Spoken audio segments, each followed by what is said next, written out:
We need our chapstick before we start. Oh, no, no, no, no, no, no, no, no. We're live, buddy. Oh, no, no, no, no. Welcome back to the Investor Shed podcast. Today is a special day. This is our first day. We're live on Twitch. Whoa! What's up, Twitch audience? We have 0 followers. Oh, yeah.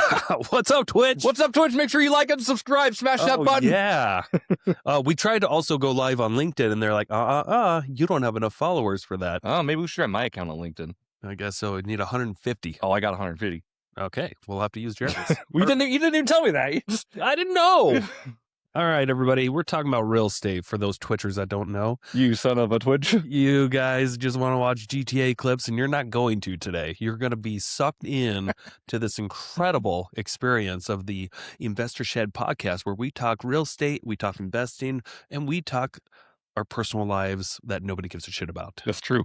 For context, for anyone watching on Twitch, welcome, of course. My name is Jeremy Kitchen, co-host of the Investor Shed podcast. This here is the glorious and magnificent Nicholas Beveridge. Stop. No, I won't stop, actually. It's very nice of you. Nick's been in real estate for, I don't know how many years, like 15 years, like almost half your life at this point. Just about. Yeah. And he's got a wealth of knowledge, and I'm just kind of here to make sure the ship runs smoothly. And you also run a business. I do. A very fantastic business that brings in lots of cash. Well, we say fantastic, like people listening to this are like, you just have a very glorified job. Well, I don't know. I mean, you don't have to show up some days if you don't want to. That's true. But if I don't show up, I don't get paid. So like there is that True. caveat. Jeremy's in the he's in the you were in the startup phase for a while. Mm-hmm. Now you got things dialed in a little bit. Yeah, I'd say we're past startup, but we're at like we're definitely feeling growing pains of like what are we? What do we want to be? What do we want this experience to be? And right now, just I'm captain of the own ship, and when post credit scenes roll at the end of movies, and it's like all these people are involved. It's like all those people are my names right now. For context, for those that have never heard the show before, I'm Nick Beveridge. I am a real estate investor. I'm also an agent. Mm-hmm. I mostly flip houses. I do have rental properties. I've got an RV park. I've got pretty cool projects in the pipeline right now. I've got 2 houses that I'm flipping, and I'm also doing a development deal where we are building out lots, and we're already under contract to sell them to a builder. Nice. So that's me. And then we also, I run a business with a partner where we sell real estate too, just as agents. Yeah. And Jeremy runs a media business. I do. And I thought he might run it into the ground, but he did not. He ran it up to the sky. Did you think I was going to run it into the ground? Absolutely. Really? I had no faith. Thank you. I appreciate that. Now I do. Now I want to run it into the ground. Just go against what you want. No, I tried running it into the ground. We started. Oh, yeah, first, we did. Yes, and I'm yes. like, let's bury this thing. Yeah. And then you're like, let's make it good. Mm-hmm. But and what if did. we didn't do that? Huh? Yes. So you mostly work for real estate agents. Mm-hmm. Those are your clients. Yep. You run your own business. You make you had a goal a couple of years ago to make $100,000. You blew past that, which is awesome. Taking photos for people. Yeah. This day and age where everyone has a wonderful iPhone that takes amazing photos, you were still AI able capabilities, right? Yeah. You're still able to make a pretty good living. Yeah. It's more than just the photos. It's the whole business experience, right? What I'm trying to promise is that you don't have to do this yourself, and that you can actually rely on other people who get it done cheaper, faster, better. Yeah. And it's not just photos. You do videos, 3D tours. You do the whole media social package media for content agents. for agents too. Yeah. There's a lot of things. You can clone their voices and make videos of them acting like they did stuff that they didn't do. I cloned a voice this weekend.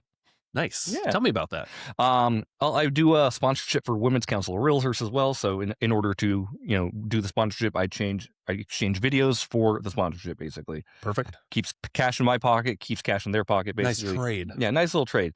And then they promote me at their events and everything like that. So it kind of works. We work symbiotically with each other, if that makes sense. So I help them grow, they help me grow. Anyway, we went into this project. We didn't really have a script, and I'm like, you don't need one. Yeah, you don't need Went one. straight into Chat GPT, and I'm like, hey, this is what I want. This is what I want. This is what I want you to focus on for a script. Please give me something that's 30 to 45 seconds. Took that into 11 labs and said, make me this voice. And it said, you got it, partner. Yeah, the voice of the agent that's running it. Yeah. Right? Yep. So it's not just some random voice. It's actually the I've actually cloned her voice, and then we've really refined it over time. It's kind of cool. And it sounds just like her. Yeah. because it is her voice. It is her voice. Manipulated with AI. Yeah, just pitches and numbers and computers. It's pretty impressive. Yeah, pretty cool. Also, so I am on the investor shed. So like Nick does a lot of active stuff. You're a flipper. You do all these development projects. I'm more the passive guy. I like lending money out of my IRA, my HELOC, and my 401k to real estate investors. And I like borrowing. And you like borrowing that money. So like, give it here. I'm always out of money. I need more money because I spend money every day and lots of it. I actually just re-upped another loan this weekend. So one of my loans on Wolf Lodge got paid back. Cool. He paid me back $22,500 plus all the interest he's paid me. He's paid me $300 a month for a year or something like that. That's awesome. Anyway, as soon as I got it back, I'm like, hey, thanks for sending that money back. Do you have any other projects? And he's like, funny you should ask. I do. So I took, instead of sending him $22,500, I sent him $27,500 because I had extra contributions and money that he sent me. Nice. Right. So then I'm giving his own money back to him and he's giving me a bigger rate of return on it. Now, instead of making 16%, I'm making 18%.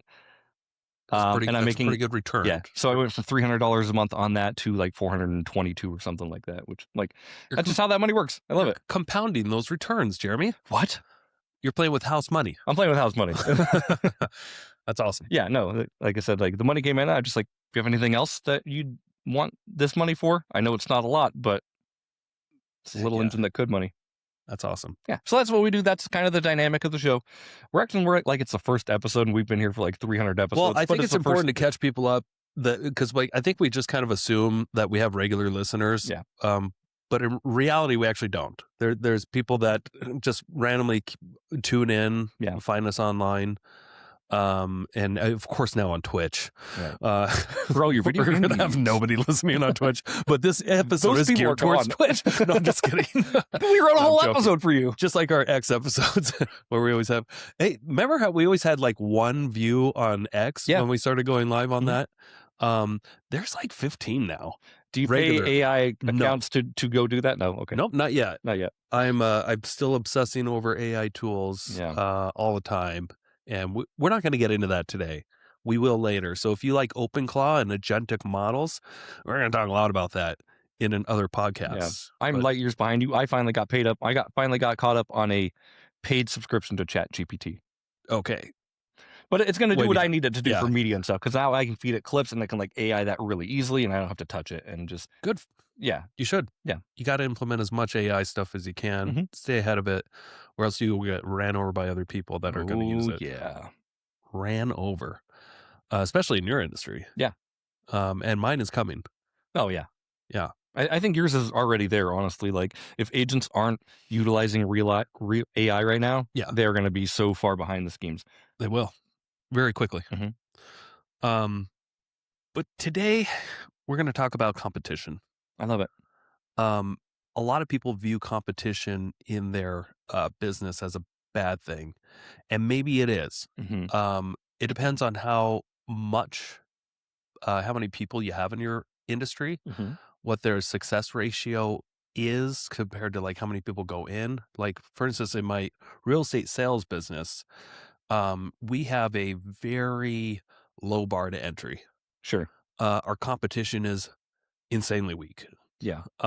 In general, when you take all of them as a whole, like 80% of agents really don't do much. Right. That's true. Even if they have the abilities, they just don't. Yeah. So when it comes to collaborating with other agents, some see that as, a pitfalls that, hey, what if they're just going to copy what I'm doing and take all the business? Other people who have been doing it for a while don't see it that way. They're like, hey, let's collaborate. Let's see what kind of ideas that we can throw off each other and use whatever's working, because there's actually plenty of business out there. Oh, yeah. And it could also be a recruiting opportunity, too, if you find the right person. And so in my business, for instance, we put on networking groups every month where we get 40 to 50 or so people that show up just to talk about real estate investing. And surprise, surprise, there's a lot of agents that show up, too. Yeah, of course. Initially, when I first started running this group about 10 years ago, I really wanted to limit the amount of agents that came in, or took them to the side and be like, hey, please just don't poach my clients. This is my thing where I'm trying to get new clients, and it's fine that you're here, but please just be here for educational purposes and try not to, you're at my open house. Right. These days, I don't look at it as much like that way anymore. Yeah. feel like people are just going to work with whoever they're going to work with. That's very true. Yes. And but it can be a good recruited opportunity. So like we've actually over the years, some people that have come to our meetups, we've recruited them as agents. Yeah. Like the talented ones that we see. And that's what I've learned is like competition is kind of a boogeyman. Yeah. 100%. In my business. Maybe not others, but what about yours is a little bit different because you have less people competing. I would say that yes, there's less, but there's also like, you know, like if there were 60,000 people, or how many realtors are there in the Northwest? 20,000, something like that? 2,000? Oh, like 2,000. 2,000. Okay, wait, 2,000. Yeah. Right, that's a lot of real estate agents. And like 200 that are doing things. Right. And as far as like real estate photography, like I think the ratios match for the amount of people who are doing it, right? Because like there's probably 10 to 20 in our area. 10 to 20 competitors? Yeah. Of media. Wow. Yeah, there's a lot right now. Because I only hear about like 3 of them. Sure. I mean, I network with a lot of them. You're one of the, would you say you're in the top 5? Yeah. At top 10. Top 10. Yeah. Oh, okay. Who'd you say are the top 5 competitors that probably do the most business? Do you have any way of knowing, or is it just like how often you hear? It depends. Like what are your metrics for defining top? Are your metrics quality? Is it quantity? Is it more quantity? Like who's cranking out? Would you say the most appointments? Mm-hmm. Do you have any way of knowing, or is it just kind of a guess? Well, I mean, some of the other media companies have posted on social media like, "Hey, we did 1,000 shoots last year," and I'm like, "Cool, I did like 500 or 450 or something like that, right?" Okay. So like, obviously, you've done more, but you've got a team, so you're not like 1,000 shoots is a lot. 1,000 shoots is a lot, yeah. Inside Media Spokane did that, by the way. Like they do incredible work. Inside Media Spokane? Yeah. Okay, so that's a bigger market, Spokane. Yeah, a little bit bigger market. Because that's a different state. I think they Washington. Come over here too. Like we're in like the same similar fields, of course. But you do Spokane as well? Mm-hmm. Okay. Yeah. How often are you in the Spokane versus the North Idaho market? Probably about 10% of the time I'm over in Spokane. Okay, so it's not often. Not often. It's 1/10 of your business. Yeah. And I mean, like a lot of times I go north, I go south, I go east, I go west. So when you compare this big company, what products they offer at what pricing and their services, their quality, how would you rate yourself against them? I would rate myself against them as far as like pricing. I would say I'm like a 10. Like I beat them in price, but they beat me in quality. Okay. And that's fine. Like it's a different agent experience for a different person, right? Yeah. They do incredible like video. Like video is their specialty. Okay. Photos, they look pretty similar to mine. Like on a 1-to-1 scale, we're using the same editors, so we're using the same systems to pump out our product. You know what I mean? What makes their videos better? They are implementing a lot of AI, and they're really good at getting agents to be comfortable. They're getting good at agents to be scripted. They're good at just the choreography of the whole thing and making almost a song and dance. Okay. Yeah. Yeah, because there's a lot of that these days. Yeah. Agents are just being annoying. There is that. I mean, hey, been there. Yeah. And I don't think that's I don't think that's a bad thing, honestly. Yeah. Like, I think you being on camera and being annoying is way better than you not being like just on camera. dancing in a house. Yeah. And not really. Well, I think there's a fine balance between like people, they want to tune in to see like a house, maybe. Yeah. I don't know what they want to tune into anymore, but we'll talk about maybe this. Maybe we don't. Yeah. I'm curious. A lot of times, what the consumer actually wants to see. A lot of times. Versus what the agent wants to see. You've seen this before too, where I've tried to go really fast on a video. You're like, hey, I don't really like these like quick jittery things. Give me a slow thing. Yeah. A lot of times social media is just like fast right now. I'll watch a video and I'm like, what was that? None of that was real. There's just explosions. There's explosions and there's houses being morphed and like cars. And I'm like, what? I got to admit. What product is this? I hate that. Yeah. And I don't know what my wife thinks. I need to ask her because she's more of a retail type of, just interested in houses, not seeing it from a real estate agent's view. I got to talk to more people about like, what do you actually like seeing when it comes to just real estate agents showing off a house? Yeah.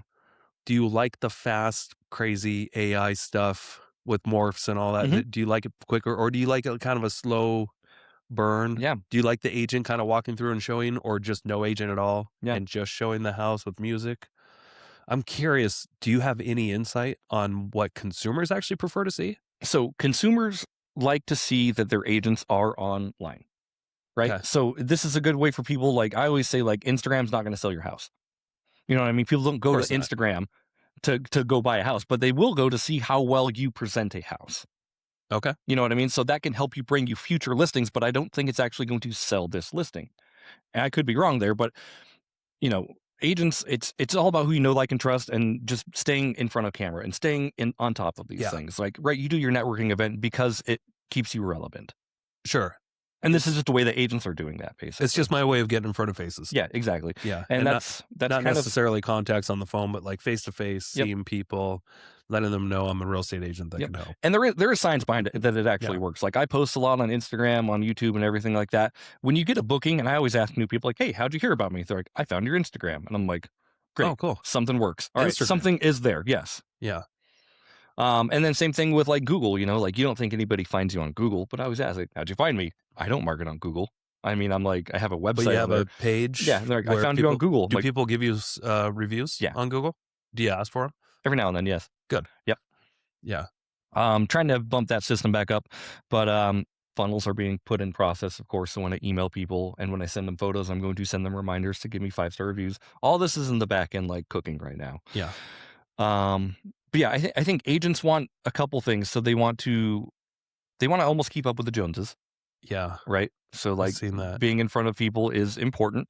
The people who are not in front of people are so bad at like social media. I did a real estate listing for somebody who hasn't listed, it feels like, in 20 years. Uh-huh. And he's asking me all these questions after I delivered the photos. He was like, "Hey, can you organize the photos on the MLS?" I'm like, I cannot organize the photos on the MLS for you. I can organize them on my ordering platform. Then when Yeah. you download them, you can put them in the MLS that way. Uh-huh. But if they're already on the MLS, just talk to your broker. I don't have Yeah. access to that. You know what I mean? So Yeah. Yeah.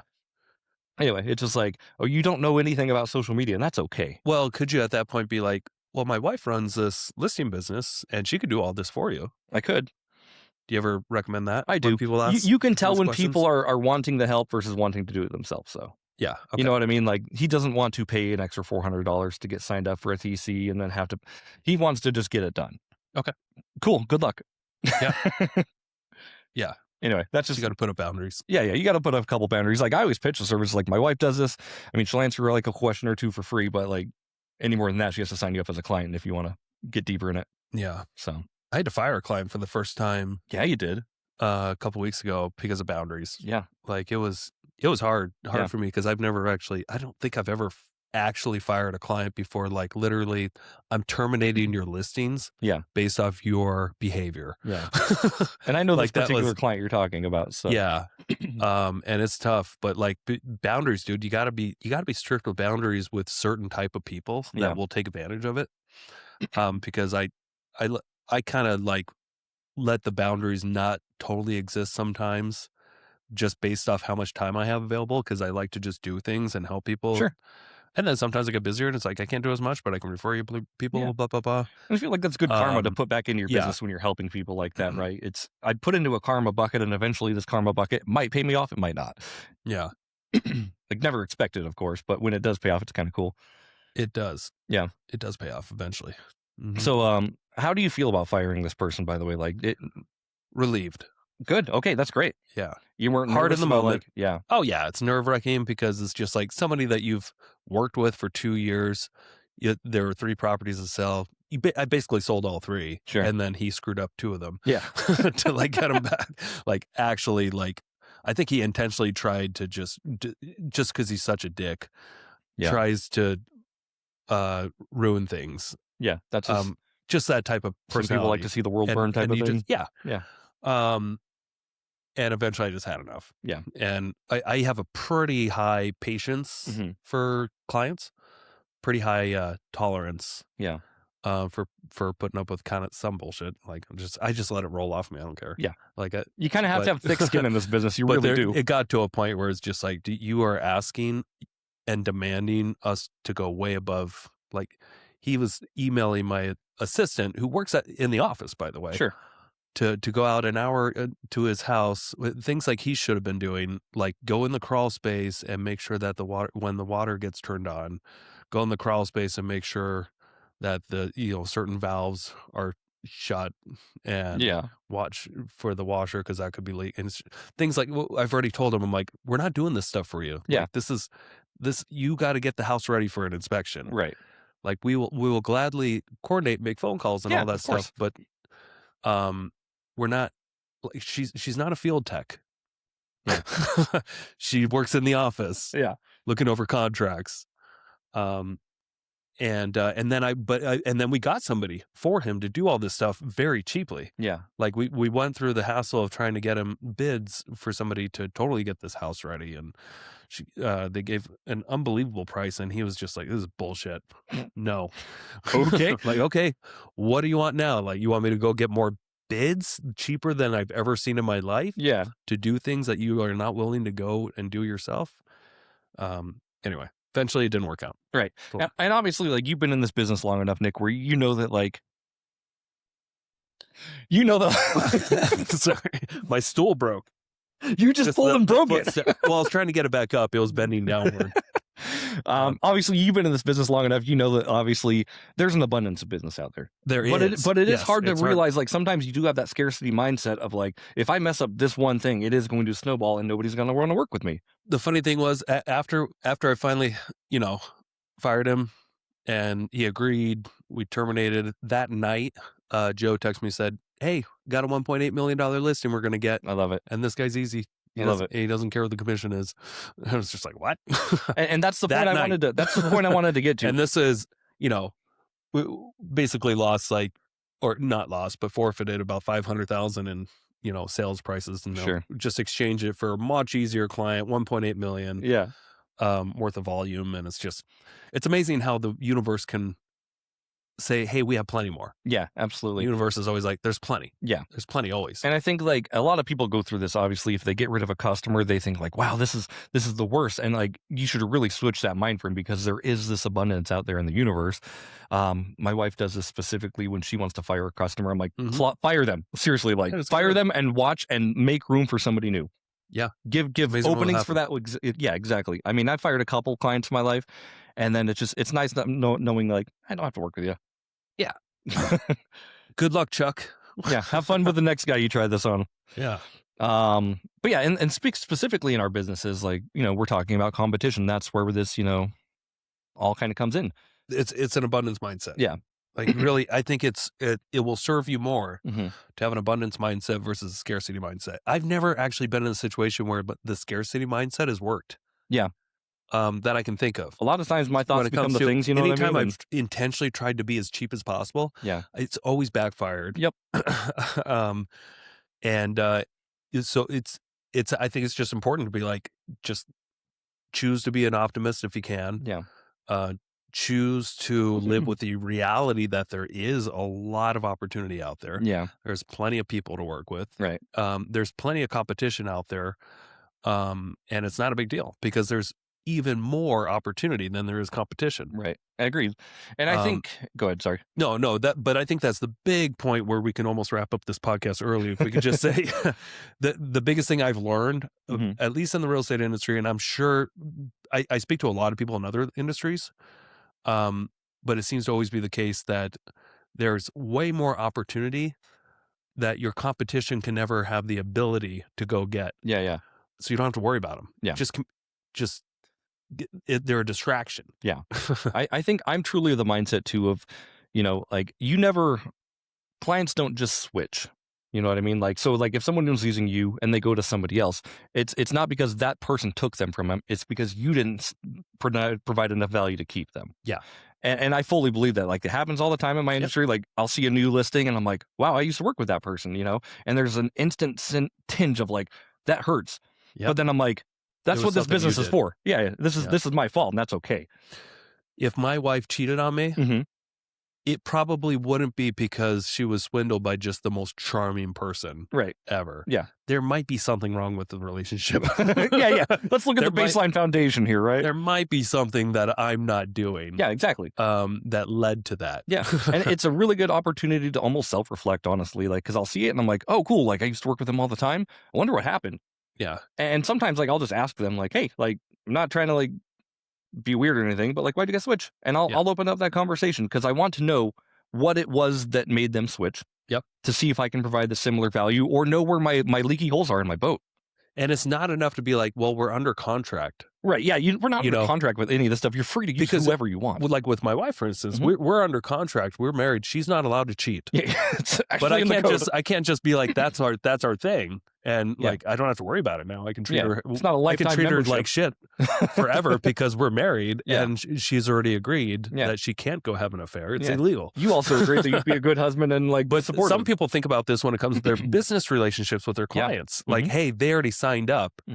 Or they already agreed, to be a client of our brokerage. They're under contract. They will be penalized if they go move somewhere else. People do it all the time. Yeah. And it's very unlikely that you can hold someone's feet to the fire with fear. Yeah. You always get more with honey. Yeah. Yeah, absolutely. Like in those type of situations, like you've already created a not win-win on both sides. Yeah. And if you're going to be that person, they're going to talk about that. But there are plenty of agents that, like, back to my industry, where they feel as long as they've gotten somebody under contract, a buyer, like with a buyer rep agreement or a seller with the seller rep agreement, then some people think in their mind, oh, I'm good. Yeah. It doesn't matter how we treat them now. Hey, quick commercial break here. Thank you so much for listening to this podcast. I really do appreciate it.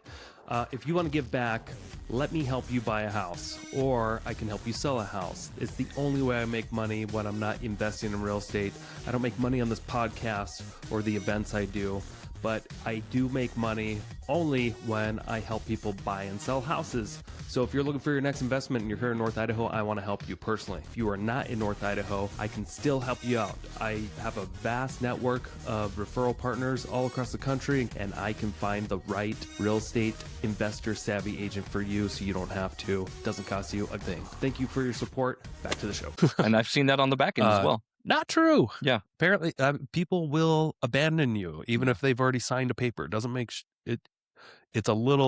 It's slightly more inconvenient for them to abandon you, but people will do it. I've shot the same house for different agents 3 months apart because the house didn't sell and they didn't feel it was properly marketed.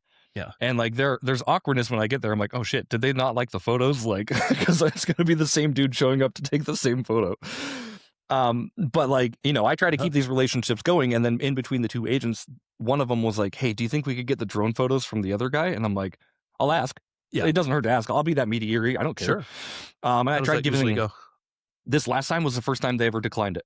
Oh, okay. Usually people are like, I don't care, just whatever. I don't want to talk to those people. These people what if he gave you $20? I tried giving them money. I tried giving him money out of my own pocket. Oh, okay. So you can charge. Yeah. So I was just going to basically pay it forward. But I was like, I'll give you $100 credit on your next shoot, which was basically the price of the drone photos. Sure. $100 credit on your next shoot. All I need is just access to the drone photos. And they're like, nope. And I'm like, I respect it, and I will not give it to them. Yeah. Even though I could, so because I own the photos. They were either pissed at the client or pissed at the new agent. They were pissed at the client. Yeah. Anyway, and the client was pissed at them. It was a very toxic thing. Yeah. And just trying to negotiate with them, I'm like, I'm paying you back. Like, if you want financial compensation, this is how you get it. Yeah. Anyway, it didn't work, and that's okay. Were too strong for logic to make, and that's okay to make it work. Right. And again, it was so weird because I was like, I was here 3 months ago shooting these exact same photos. You okay? Yeah, I'm just seeing. Yes. Your cup made a noise. It was like, my cup made noise? Yeah. Oh. Like that? Yeah, I think so. I was just stirring it up. Anyway, we have pre-work. You're not drinking enough pre-workout. I'm sorry. Here, cheers. You want it? Okay. I need to talk about this though because this part's important. Yeah, let's go. All right. So I was actually kind of segue a little bit. I was at an event, just talking to a person in the industry, asking them how business is. And they said, how are you? Aren't you a little scared of the competition? There's a lot of competition in your business right now. And seriously, without missing a beat, I said, no, I'm not scared. I said, I'm confident and I'm competent, like instantly. I'm like, those two things. Yeah. I know what's coming. I know how to see it. If I lost all of my business, like if everyone decided to lose me, I would still build this up the same way, even better. Right. Yeah. Like there is so much business out there. Oh, I could just start over. I would new expectations, right. New standard. Yeah. I mean, I probably have like 10 to 20%, 10% of the market maybe of like what I do. That's awesome. Yeah. Yeah. So there's 90% unexplored is what I'm saying. Like I can go find new agents to work with. Yes.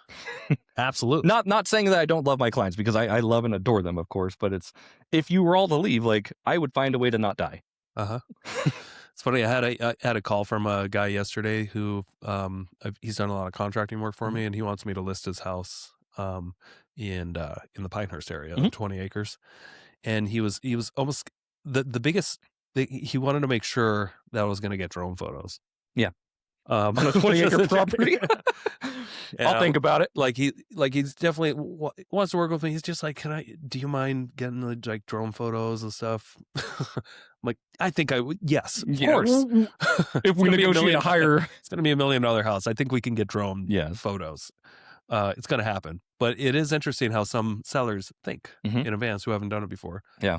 That like, gosh, I hope I actually get the media package. Yeah. And you guys do this, and I love this, but like the one thing I've seen on the back end, because I talk to your guys' clients as well, right? You know, I just do small talk like, hey, how'd you find Nick? How'd you find North Idaho, the REI team? I still want to call you the North Idaho REI team. Yeah, our name has changed a little bit. Yeah, REI team. How do you hear about REI team? You know, oh, we did this. Oh, do they? And like, I hear this all the time. Are you going to do the 360 tour? Are you going to do drone photos? Oh, nice. Yeah. Like 360 tour is the one thing I will say that clients, like homeowners, want of their house. They want a floor plan and they want to click and walk around the room, which is silly because most agents don't want that. No, it's great. Yeah, I know you think it's great, but like I talk to a lot of people who are like, nah, nobody looks at those. And I'm like, you'd be surprised. They don't. Yeah. Do you want to see the metrics of 10 to 20,000 views per property? No? Okay. But it's a cool new feature for consumers. Yeah, it's for consumers. It's for consumers to like browse around in a house and stuff, and it's a cool little feature. Especially if they're really interested in the house. Yeah, if they're really actually interested in the house, then they want to tour it early. By the little 3D tour. It's like it's a sneak peek. Yeah, and it's more than just photos. It's this disconnect between agents and their clients because agents don't think it's valuable. Sellers do think it's valuable, and it's the cheapest add-on I have. Yeah, how much is it? $50. That's super cheap. Yeah. Build you a floor plan and a 360 tour. It's nuts. Yeah. Nuts cheap. Yeah. Yeah. You need to push that more. Or raise the price. Yeah. Yeah. We'll see. I mean, I've got ideas in the pipeline, but things are firing on, I wouldn't say all cylinders, but most cylinders right now. And again, like competition, like there's a few other agents in the area or real estate photographers in the area who do really great work. And I love connecting with them and I love talking business with them. Like open my Instagram right now and we can talk to a couple other real estate professionals in the industry doing it. That house that you shot for us on Thursday, we already got an offer last night. Nice. And I haven't even had a chance to edit the video yet. Nice. But maybe somebody walked around on the 3D tour and they're like, I need this. Yeah. You never know. Yeah. It was also, you know, you guys have your thing and you've said this before. It's a price war and a beauty pageant, right? Be the best price and that's house. actually the most important thing that people like still, it always comes down to that. It doesn't matter how, in my experience, how much AI you can throw in to a quick 30-second reel. Yeah. The house is only going to sell if it's priced well. Yep. And presentable, move-in ready, and all the things at the same time. Yeah. Those are the homes that sell. Those are the homes that always have sold. And like more AI visual effects will not sell the house. And I'm still curious though if consumers like that or if just the agents like it. Yeah, I think consumers like it based off the amount of likes and comments and engagement I see on those videos. I think they do, but I think it feels like a novelty. Yeah. Like the AI and the exploding houses, which like we do in our podcast intros, but it was fun at first, but I feel like eventually it gets like sloppy. Yeah. Like, or not sloppy, but like it just feels like, oh, okay, so it's an AI. If everything's special, nothing's special. Well, it just doesn't say, well, that's not a real house. You're just throwing in visual stuff. Yeah. Like it makes it almost. There's a ballroom in your kitchen. To some people. Dancing. Yeah. Repulsive. Right. You know, but yeah. Like I said, like if everything's special, though, nothing's special. I think we're at that point where everything just feels so grand and thematic on social media that it's very underwhelming when you see the house in person. Yeah. And that's a problem too, right? Because you can be all excited to see the potential of what this could be, but then you get there and you're like, wow, this thing's kind of a pile of shit. Yeah. Glad I have my expectations all up. Yeah. Where are the explosions? Yeah. Where are the explosions? And I think that can actually like, it can backfire to a point where people see that, you know, the perceived value of what they see online is this grand thing. And then they get there and they're underwhelmed, which makes them, you know, not feel that the value of the property is there. Yeah. I do feel though that if I had to guess, most people that are seeing these AI real videos of a house, they're not the ones that are actually going out and looking at the homes. Sure. Most people, I think that are going to see these homes, they saw it on like Realtor.com or Zillow, and they saw the photos and maybe a 3D tour. Yeah. Well, you can still add like a nice cinematic video on Zillow. But like you said, like people aren't buying homes based off what they see on Instagram. Yeah. If they're buying homes, they're typically not on Instagram, right? Because they don't have time. They're working and stuff. Right, and right. Like, yeah, that's just my guess. I did a social media presentation a couple months back, and I'm like, like as a real estate photographer, it's so easy to find realtors online. Because your profile says realtor up there, but we're not hiding. You guys, it's so hard to find people to buy your house online. You can't just like go to somebody's Instagram page and they're like, I wish I could buy a home with a realtor. That's right. If they say that, they get clobbered by, 800 comments saying, I can help you. I can help you. I can help you. My friend can help you. My brother can help you. You ever seen those where they make so a mistake of being like, does anyone know a good agent in the Hayden area or something like that? I love when. And then it's just like 800 comments of everybody chiming in. Yeah. There's a couple cool things. Like I don't pay my people to market for me, but I really need to start thanking them more. Some of the real estate agent pages, they're like, hey, I need a real estate photographer. And like 10 people will comment and 7 of them will be about me. Yeah. And I'm like, oh, that feels really good. I try to tag you. Every time I see those, I try to tag you. Yeah. But like that feels good. I'm like, these people trust me so much that they're willing to, give my services away. It's incredible. So, let's talk more about competition. Yeah.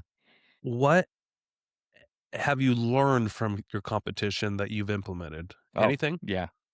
Like my competition has. What about anything lately? Yeah. My competition started using AI to edit their photos. Yeah. And I'm like, this is crazy. Like, this is the world we're in right now. Like, first it was virtual editors, and I thought that was nuts. Yeah. Now it's AI, and it's done in 20 minutes. Yeah. And for some context, for those who don't know, which most should not know this. Yeah. A real estate photographer, when they go and shoot a house with their camera, they typically have to go back and they spend a lot more time editing these photos to make sure that they look good. They have to like bring multiple photos together through this HDR process or whatever it's called. Yeah. You got it. You know what you're talking about. Yeah. They got to do crazy things with the windows. And when we started this business, because I started it with you in 2019, I think. Yeah.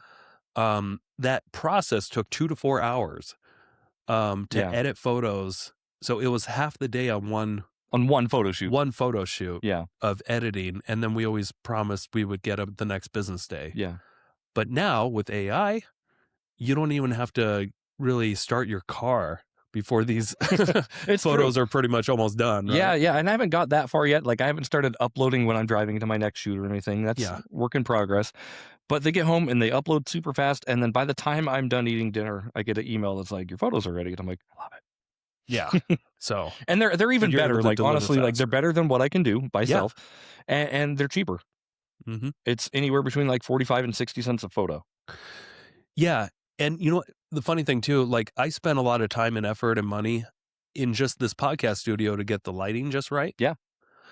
There's now an AI button on here that I can make studio lighting. And it makes right now. It's on right now. But if I take it off, it looks weird. Gross. And that's with the enhanced lighting, but like you just click a button. That's so much better. And it looks like professional studio lighting. Yeah. This stuff used to take effort. Yeah.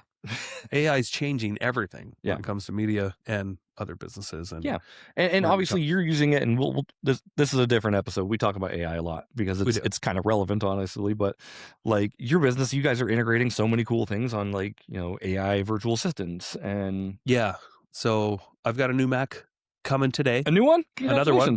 A Mac Mini. What's this one's name going to be?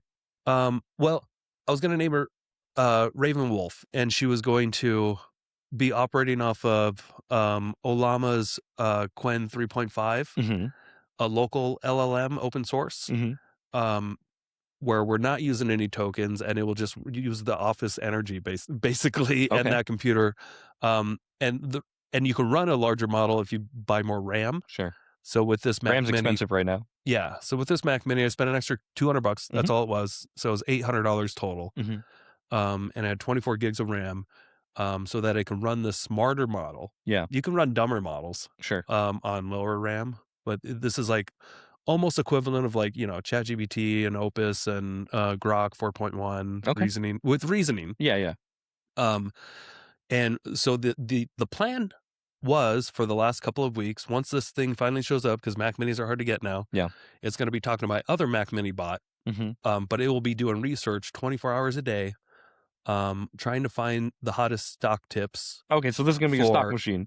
Yeah, but it's going to be the researcher. Okay. But it's going to click on every 2 minutes, and scan TikTok and X and Yahoo Finance and all these, just seeing, is there anything that was just announced that we should make a move in 24-hour markets or stock market, or do any put options or call options, any crypto trades. Yeah. Because there's also 3 brokerage accounts that I have my other Mac Mini set up ready to trade. Yeah. It just needs the instructions. Got it. And so this thing would be researching, and then once it like thinks it has a tip, it will ping the other machine to do some quick research on that topic, and make sure it's verified that this is a good tip. Cool. And then if so, just make the trade, like all within 30 seconds or so. Because then it will use the Grok model, which with reasoning, to do a little bit deeper dive, smarter reasoning, make sure it's not looking at something that's fake or anything like that. And then I'll make the trade. That has been my plan for the last couple of weeks, and I have this grand plan on how to implement it. I might not even do it though. Okay. I might just run that model locally, and just have that as the new real estate AI assistant. Just because I don't know why. I feel like maybe there's even more opportunity to just ramp up this real estate sales business on insane levels, to where it's doing some sort of research constantly nationwide to find opportunities for buyers and sellers and getting leads, and then maybe sending them to the other machine once it has a lead to qualify that lead and try to refer it to another agent in the country. There you go. Maybe a little bit more safer money than just lighting my investment funds on fire for an experiment. I feel like this would be, I'd have a little bit more control over staying in the same industry. Yeah. Or just I have so many ideas in my head. I bet. But that was the initial plan. Yeah. You are a visionary for a reason. Like your job is to have these grand ideas, but I think I'm going to try out the trading bot and see how it works for like a week or so. Sure. It's a lot to set up. It's exciting, but then I'm also like, why am I trying to start a new business when I've got this perfectly good business that I have 15 years of experience knowing the ins and outs? Perfectly good businesses. I could just take the next month or so and just like all the little standard operating procedures, just figure out how to implement these 2 bots into all those things. And Alex Hormozi talks about this all the time. Is this interesting that you bring this up here? What you're referring to is like, you've been in business for a long time. Would you consider yourself bored of it? Are you not doing the boring work?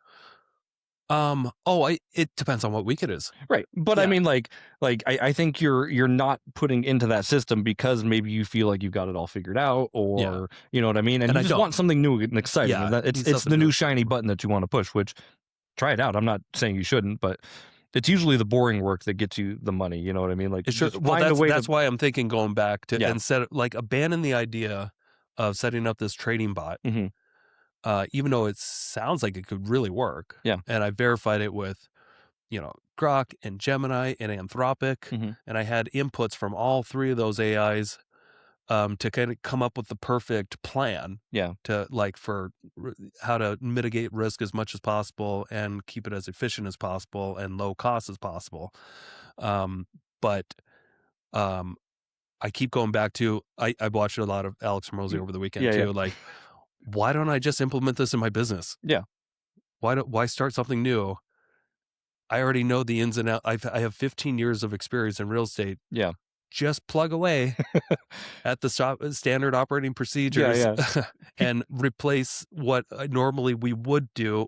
Like, if I could just take time doing that, I feel like my income is more likely to have, it's more likely to grow into something special. Or you could even and I know we've talked to a person who goes into your business systems on the podcast before. I forgot her name. Was that weightlifting chick? Anyway, she like goes into your standard operating procedures and like starts the bikini model. Yeah, the bikini model girl. Anyway, like even like you don't have to do this. You could hire somebody to like pick apart your systems because I think an outsider's perspective could help you not get tied up in that. Oh, I want to be tied up in it. Okay, well that's up to you. Like, but like, again, like we talked about this with like my CRM too. Like, I don't know how to run it. I should pay somebody. Then you're like, you should just figure it out. And I'm like, yeah, but I want to pay somebody. But OpenCloud can now manage a database if you set it up right. Okay, cool. It can, like, you won't have to. I was just listening this morning to this agent using OpenCloud to like. Now he no longer goes into CRM anymore. He just like telegrams messages and gives it updates about his client, and then he'll move it into the proper procedure. That's so cool. So anyway, one more Hormozi thing he talked about. He was one of his colleagues he works with ran a garbage truck business, and he sold it. And he asked him, he's like, okay, what are you gonna do now that you sold your garbage truck business? He's like, I'm gonna build another garbage truck business. And Alex Hormozi's like, are you crazy? And he's like, why would I not? I know everything about this business. Yeah, I know how to acquire customers. I know how to acquire trucks. I know how to do it. I'm just gonna do that again and sell the same shit back to the same people I just sold it to. Nice. I was like, that's incredible. It's like you can just like strip your business and then just do your business again. Exactly. It's the same with real estate. It's the same thing. Yeah. Mm-hmm. Totally agree. You could sell your whole clientele to somebody and then just be like, well, I'm going to go get new clientele. The HVAC guy did it here locally. Yeah. He did. Trademark Mechanical. Okay, sold cool. Built it up, sold it, and he started another one. I love it. That's so cool. What a flex. I know. I'm so good at business. I've done it twice. Guy can flex. Yeah. Anyway, like obviously like Nick and I get distracted, of course. So you're talking about all these cool ideas, which I do think are like seriously cool. Yeah. But like just diving into your business is probably the best bang for your buck. That's what I agree. It's probably but it's the not best thing. shiny and it's not new and it's not exciting, and that's the problem. Yeah. Yes. You want to build a crypto mine here? No. No. We invest with our Gemini cards. Well, I do. Yeah. I would like, once I get the my cabin all set up that's completely off grid, I would like to try to tinker and set up a crypto mining machine out there because the power would be free. Sure. You know, so might as well just use it. Yeah. I love it. So that's how my brain thinks. It's like, how can I get it as efficient as possible and not step over opportunities? Sure. When they're just right there. As long as you have like a little MacBook Mini out there or Mac Mini out there that can talk to you and something like that. Yeah. Yeah. That's cool. So, and competition, I guess, just to kind of wrap this thing up, like I view competition as great, to be honest with you. Like the more competition in my business, the more it really solidifies how good I am and how I can overcome obstacles. I don't want to become complacent.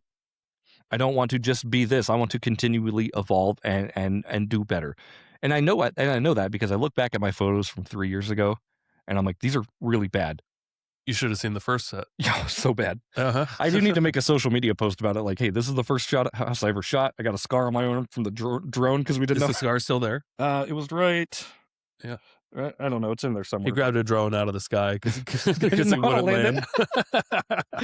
And the blades. And Nick was there, and there was a puppy that was pooping on the couch or had a potty. Something like that. And I didn't know how to remove it from the photos, so I just got weird angles. Nowadays, I'm like, leave it there. I'll fix it. Like, it's so easy. Uh-huh. Yeah. Anyway, like I love competition. We love our clients, of course. And yeah, this is a good episode. It is great. So don't be afraid of competition out there. There's plenty of it. There's plenty of abundance. Mm-hmm. Plenty of clients. Be afraid of your own distractions. Yeah, like us. Have a good day. Thank you so much for checking out the Investor Shed podcast. If you enjoyed your time, make sure to leave a 5-star rating and review on Apple Podcasts and Spotify. Follow along on YouTube, TikTok, and Instagram at The Investor Shed for shorts and promos about each episode.